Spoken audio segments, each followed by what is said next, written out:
Welcome. My name is James Boland, and I'm the founder and president of the Australian Community. Today, we're speaking with Peter May.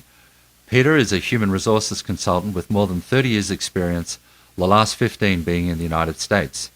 Today, Peter is sharing with us some of his thoughts about how to be successful in the US job market.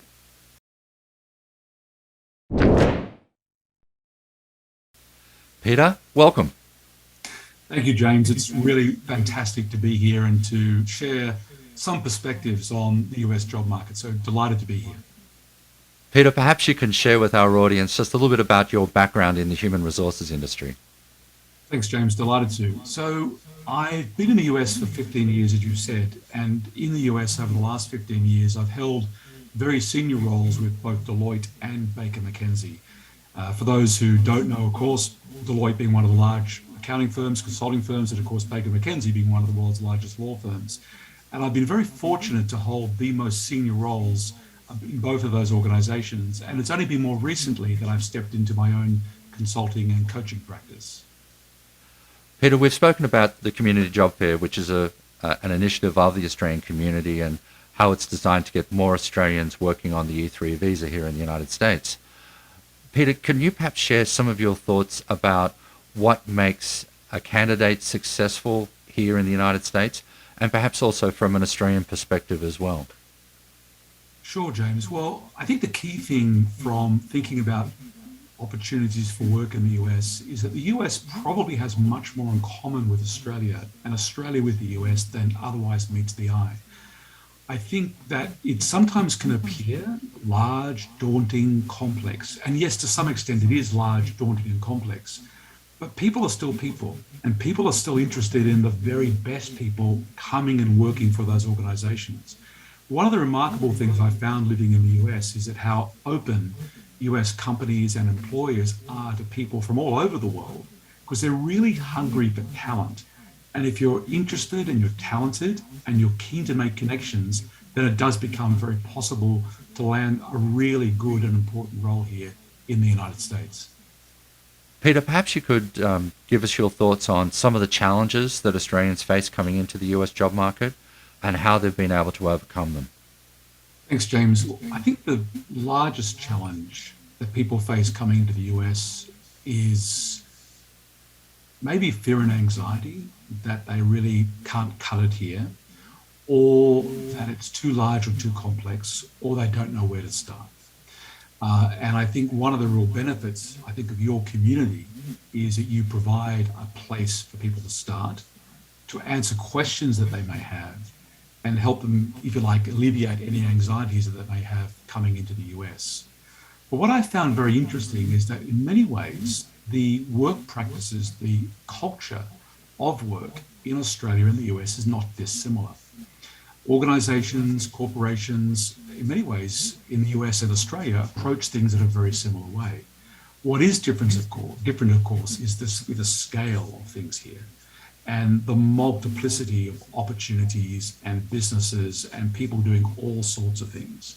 And as you know, James, it's very different if you're working on the West Coast in San Francisco or in Silicon Valley versus, say, in Dallas or in Houston versus, say, in New York or Washington, D.C. or Boston. And while there's lots in common there, there's just a ton of opportunities that people can, in fact, embrace. But I think the biggest challenge, I think, to be frank with you, for many Australians or other people coming into the country is simply a mental one in a way. It's something where it just looks large and intimidating. And if they can just break through that, through your network and other networks, to help them deal with that, then they can, in fact, find it quite navigable, in fact. That's why your network is so important, because you actually break down the barriers. That's why your network is critical. I can say that too. One of the things, Peter, I see is challenging for Australians is that they do come over here, they are very motivated, highly motivated, but they don't have a lot of preparation before they get here and understanding the market. So, for example, resumes aren't formatted to the US, or the language, they don't understand local language. Yeah. But one thing that I've noticed is that there are some incredibly talented people that are coming over here. Last week, for example, I met someone that had just graduated with a law degree and a psychology degree and was looking for a role in financial services, human resources, compliance. I think a point we spoke about before about how, having that companies are looking for highly talented people. I think the main thing for a lot of Australians to think about, and I'd love to get your opinion on this, is how am I different from another candidate that's sitting in that room? As an Australian, what is it that I bring to the table which is going to differentiate me in the mind of the person about to sit down to an interview? I think one of the things, James, that absolutely differentiates people is the very high quality of education that we have in Australia. There's also obviously very high quality education in the US, but the educational profile in the US, as you know, varies significantly between different universities, different schools, different educational institutions. One of the things that I do believe holds up very true is that people entering the US market from Australia are highly qualified, have deep expertise. They have a similar sort of level of energy and passion for work as many Americans do, of course, but that level of qualification education is something which really does stand out. I think one of the important things, though, is that Australians do need to educate US employers about the level of qualification, who they are and what they've done. And you're absolutely right about looking at resumes versus CVs, even looking at how you spell words. It also is important. So doing a US-friendly resume is actually quite important.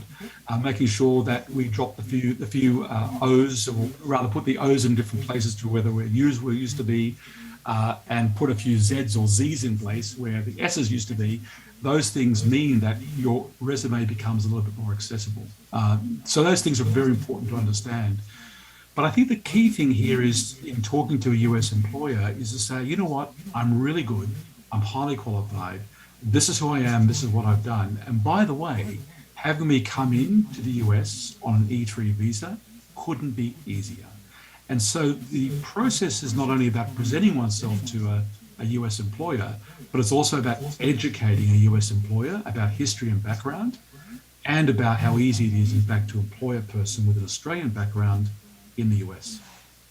There's some good points, Peter, because part of our community job fair initiative is not only educating Australians who want to come to the United States on how to be successful here in the US job market, but it's also about educating Human Resources Department employers on the advantages of the E3 visa over, say, an H-1B. And for those that don't know the difference, to put in perspective, there are roughly 65,000 H-1Bs that are available in the US each year, but there are over 200,000 applicants for it, and it costs around $10,000 per application. So essentially, it's a lottery, and it's about $10,000 to play, and there's a 6-month wait between when you apply and when you actually find out if you get the visa or not. So when they see that checkbox on a application where it says, do you require sponsorship, if you check that, in the employer's mind, that's saying, do I want to pay $10,500, $12,000 plus legal fees for a candidate that I may not be able to employ at all? So obviously being able to talk about the E3 visa and how the cost is de minimis, and that it can be back, in a few weeks, notwithstanding appointment times. But this is a huge value proposition to an employer, and that, of course, is one of our goals as an organization, is to get that information out to companies that may not really understand the E3 visa.